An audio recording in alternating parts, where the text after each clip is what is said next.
It is officially draft season, people, and we want to hook you up with our top 10 redraft quarterback rankings. Now, if you want to unlock our entire rankings with running backs, wide receivers, tight ends, and even dynasty, all you have to do is sign up to our Patreon, patreon.com/fantasylandfam. Every tier unlocks our complete rankings.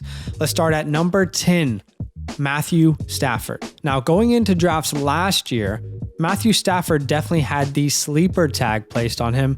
Unfortunately, he was not able to live up to the hype. He finished as quarterback 16, but as we all know, he's finally out of Detroit on his way to LA with Sean McVay. This offense is going to be loaded. He's got Cooper Kupp, Robert Woods. I know he lost Cam Akers, but Darrell Henderson and Xavier Jones will fill in to complete a very, very nice backfield. With the offensive mind of Sean McVay, Matthew Stafford should be a player that you feel secure in. The best thing about Matthew Stafford is even though he moved from Detroit to LA, his ADP is still very, very nice. A 9th to 10th round ADP. This is a guy, if you're going late round quarterback, should be probably your first choice. At number 9, we have Russell Wilson, who did finish as the quarterback 6 last year, but let's not forget, most of that elite fantasy production came in the first half of the season. That second half of the year wasn't amazing. He still has DK Metcalf, Tyler Lockett,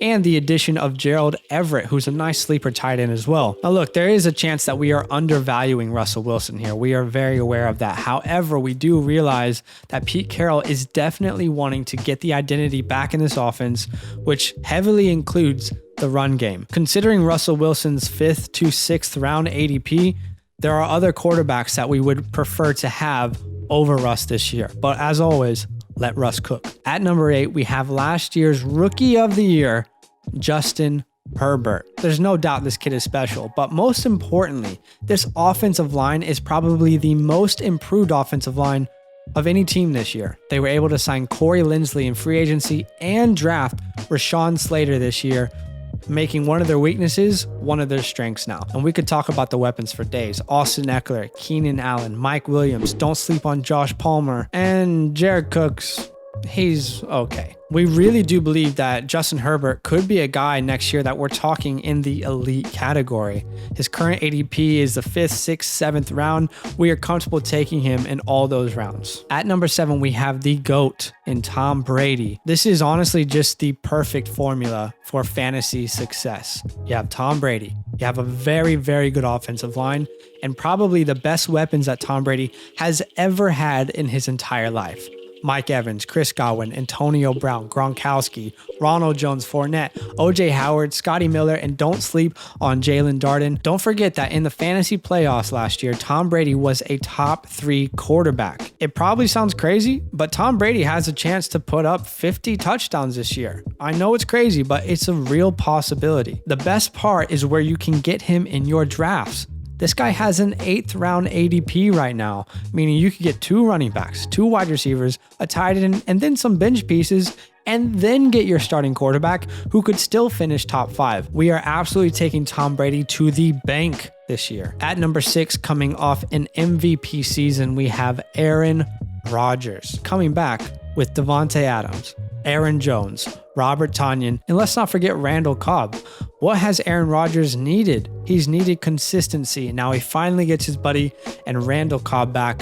Now, losing Corey Linsley could hurt. That's why we don't have Aaron Rodgers in our top 5, but we still believe in him to put up big, big weeks this year. He currently is going in the 5th to 6th round, around that range, and it's a place where we're absolutely comfortable taking him. At number 5, we have Dak Prescott. I know he's coming off of that injury, but let me hopefully ease your mind a little bit. From weeks 1 to 4, when Dak was healthy, he was the quarterback 1 in all of fantasy football. Now, he comes back to a team that has one of the best offensive lines. He's got weapons in Zeke Elliott, Amari Cooper, CeeDee Lamb, Michael Gallup, Tony Pollard. As long as he remains healthy, Dak Prescott has a real chance to finish as the quarterback 1 any week of the season. Let's not forget that this defense is probably still going to be in the mediocre range, which means that in order for the Cowboys to win games, Dak is going to have to be great. For a 5th round ADP, Dak Prescott is a player who could help you win your championship this year. At number 4, we have Lamar Jackson, who finished as the quarterback 10 last year. And yes, Admittedly, that is a disappointment from where people drafted him last year, but in the fantasy playoffs, he was absolutely a superstar and a guy that you wanted on your team. We really do believe that the Ravens want to open up this playbook and expand the passing game for Lamar Jackson, and they put their money where their mouth is when they drafted Rashad Bateman in the first round.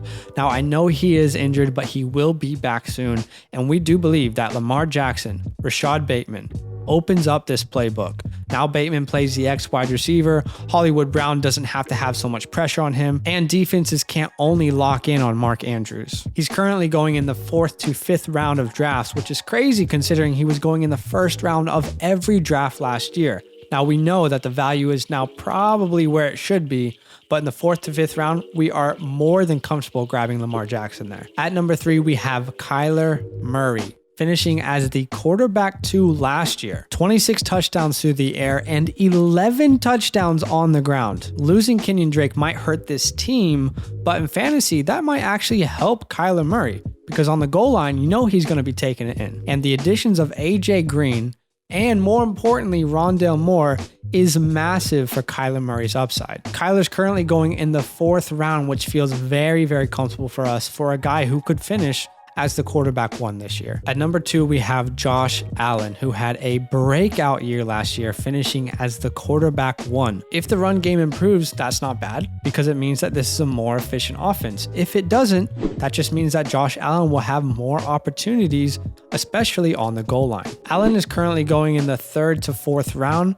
which is something that we are pretty comfortable with considering his upside. And our number 1 consensus quarterback is Patrick Mahomes. I know there's no surprise here, but look, this is the best quarterback on one of the best offenses in the NFL. The Chiefs did a great job turning what was a weakness in this offensive line into a strength this offseason. And yes, we know they lost Sammy Watkins, but let's be honest, was Patrick Mahomes really relying on him for anything? You still have Tyreek Hill, Travis Kelce, Clyde Edwards-Helaire, and we do believe that McCole Hardman will step up this year. While Mahomes is our quarterback 1, in all honesty, we probably won't have any stock of him in redraft leagues this year. He has a 2nd round price tag, and we personally would just rather wait until the 4th, 5th, 6th round where we can still get an elite quarterback in a Dak Prescott, a Lamar Jackson, maybe a Kyler Murray. What do you guys think of the rankings? Let us know down below. And by the way, it's okay to disagree. Let us know what you disagree with. Yo, what's good? Thanks for watching. We got a lot more videos. A lot more. If you want more videos. Watch now, it. You can also subscribe. Right now. If you want to. You need to. And lastly, don't forget that you can sign up to support the show and get exclusive content by going to patreon.com/Fantasyland fam.